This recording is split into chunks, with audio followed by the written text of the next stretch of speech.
Hi everyone, I'm Mama Robin. If you've been here before, welcome back. If you're new, now you know who I am. I've been doing a series called My 11 Years with a Psychopath because I was married to a man for 11 years that I believed to be a psychopath.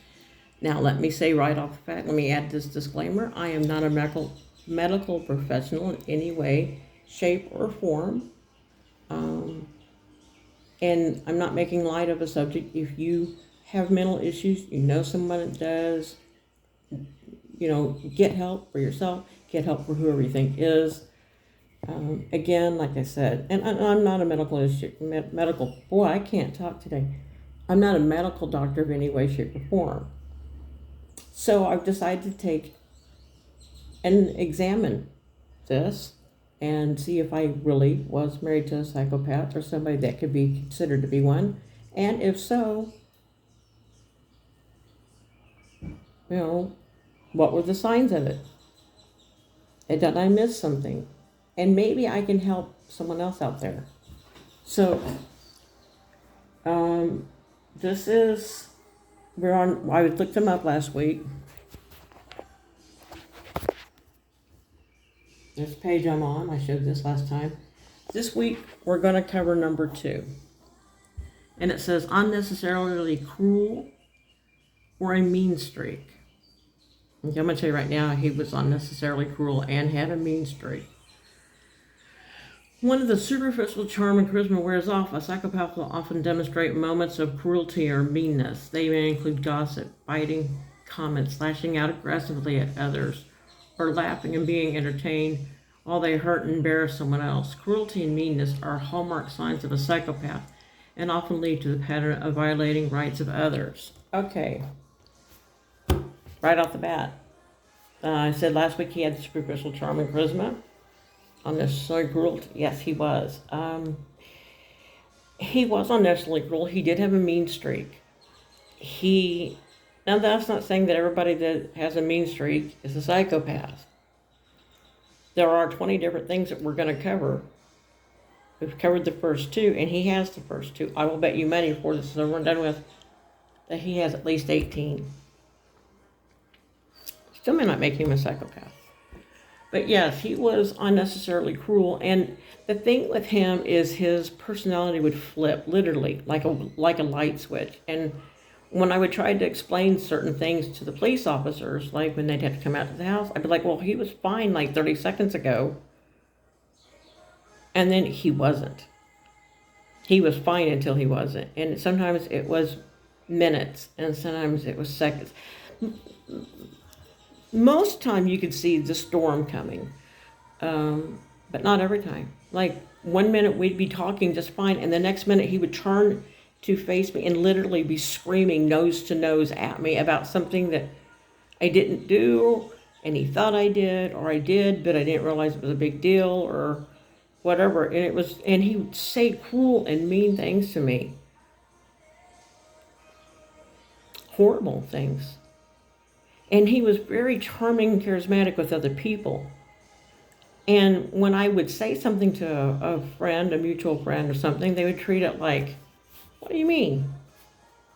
I've known him for years. I've never seen him be that way.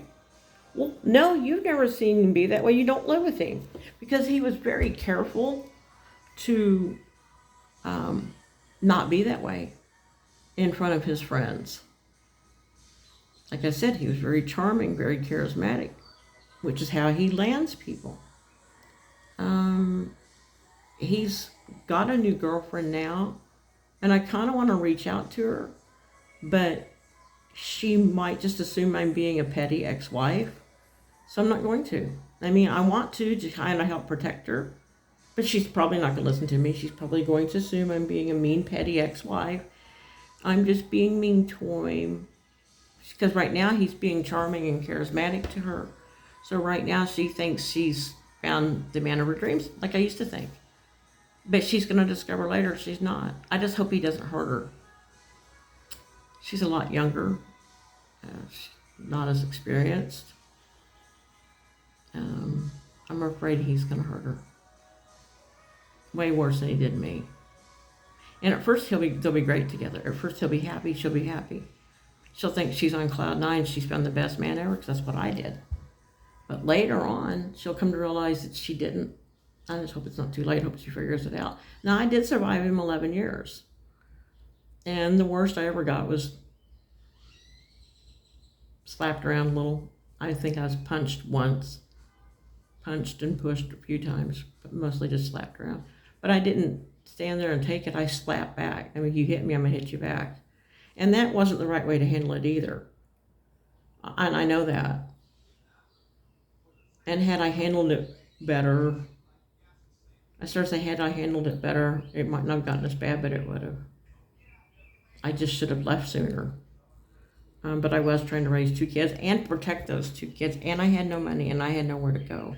And that's another thing that psychopaths tend to do. They tend to isolate you away from everybody.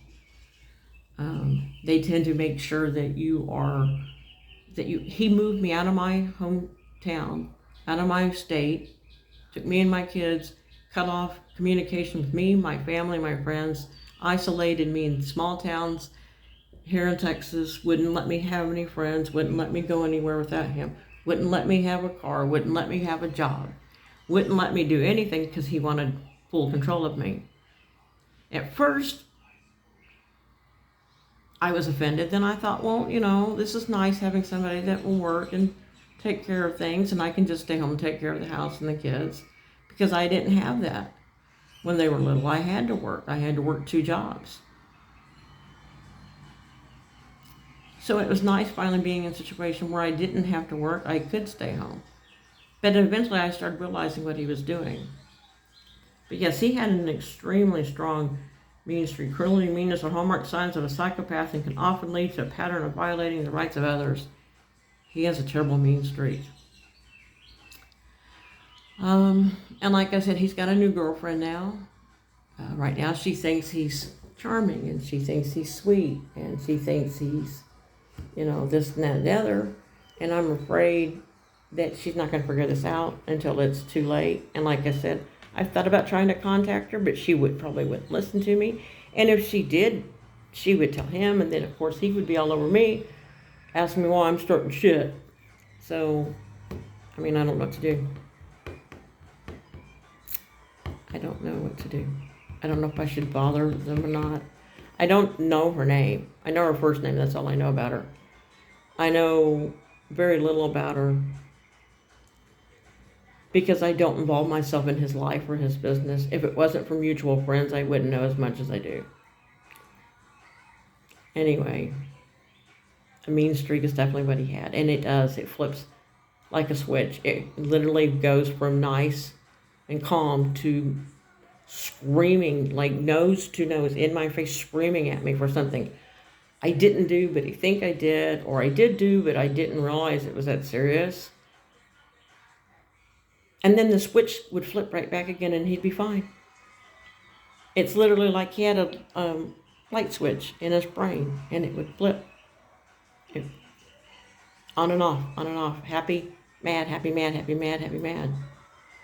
And his mood would change that quick. And I know people make jokes, a lot of people have their mood. Yeah, but not like this. Because in most people, you can kind of see the mood changing. You didn't in him. One minute he was smiling and talking to you and you thought everything was fine. And the next second, he looked angry and he looked hateful and he looked scary. And he would be nose to nose screaming in my face at the top of his lungs. And if I screamed back or even raised my voice back, he'd be like, "Don't scream at me." What the fuck, you're screaming at me?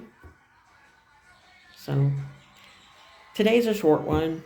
There's not much I can emphasize on that. He had a mean streak. He said mean things. He was highly aggressive in moments and extremely calm in others. So next week we will do the third one. Lies, exaggerations, and dishonesty. And oh my goodness, boy, do I have 11 years of that to tell you about. So again, like I said, if I do one of these videos and I help one person, my work is done. I am doing these videos not to make light, because if you have mental disabilities or mental disorders, or somebody does, get yourself help, get them help. I'm not a medical professional in any way. I'm just basing it off the facts I'm reading here off the internet.